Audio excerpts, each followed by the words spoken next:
Hello everyone, আসসালামু আলাইকুম।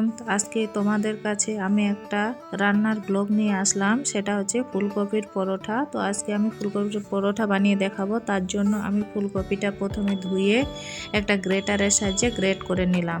তারপরে আমি এটা এখন কড়াইতে ভাজতে দিব, একটু এটা আমি ভেজে দিব।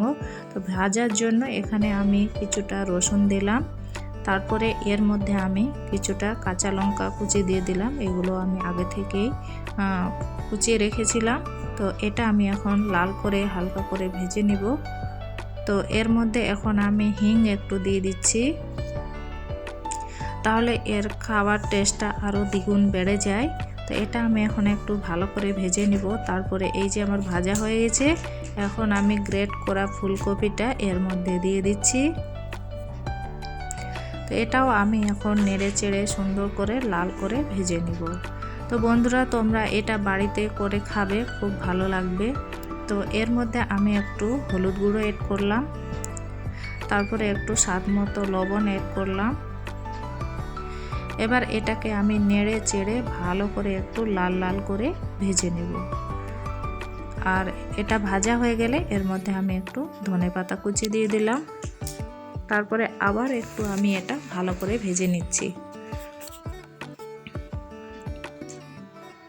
তো এটা ভাজা প্রায় হয়ে গেছে, এই যে তোমরা দেখতে পাচ্ছ এবারে সুন্দর লাল হয়ে ভাজা হয়ে গেছে। এখন আমি পরোটাটা করার জন্য এখানে আমি আটা নিয়েছি, এটা আমি গমের আটা দিয়েই করব। তো এখানে আমি একটু লবণ দিলাম, আর কিছু দিব না আটাটাতে। তারপরে আমি এটা এখন ভালো করে একটু মেখে নেব। মথে মথে আটাটা একটু একটু করে জল দিয়ে দিয়ে আমি আটাটা মেখে নিচ্ছি। তো এটা বাড়িতে বানিয়ে খাবে। এখন তো ফুলকপির টাইম, শীতের সময় অনেক ফুলকপি। তো যাই হোক, এটা আমার আটাটা মাখানো হয়ে গেছে। এখন আমি ছোট ছোট করে লেচি কেটে নিব।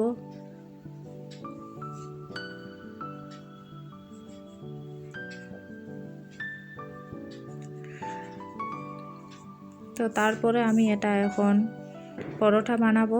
ওইদিকে আমার মশলাটা ঠান্ডা হয়ে গেছে। তো এখন আমি একটু দেখো আমি কিভাবে আমি পরোটাটা বানাচ্ছি।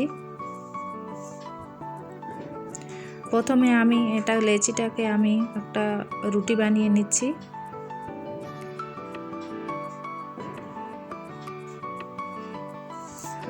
তারপরে রুটির মধ্যে আমি এই পুরটা দিয়ে দিলাম একটু, দিয়ে এইভাবে এপাশ ওপাশ পরোটার মতো আমি উল্টিয়ে পুরটাকে মাঝখানে রেখে দিলাম। এটা এখন আমি বেলে নিব। তো এখানে আস্তে করে বেলে নিতে হবে, নাহলে পুরটা বেরিয়ে যাওয়ার সম্ভাবনা থাকে। আমার প্রায় পুরটা বেরিয়ে যাচ্ছিল, কারণ আমার লেচিগুলো খুব পাতলা ছিল, ছোট ছোট ছিল।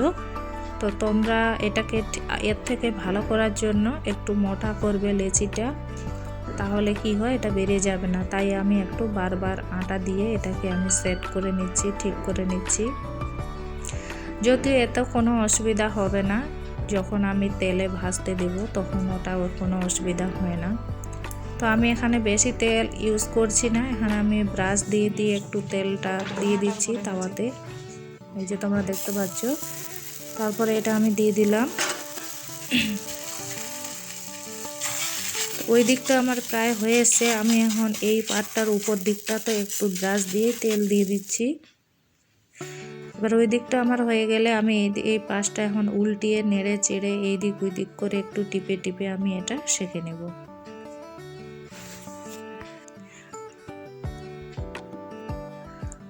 তো এই যে আমার এই দিকটা আমার হয়ে গেছে, দেখতে পাচ্ছ। আমি খুব সহজ পদ্ধতিতে এটা বানিয়ে দেখালাম। তো বন্ধুরা, ভিডিওটা ভালো লাগলে কমেন্ট করবে।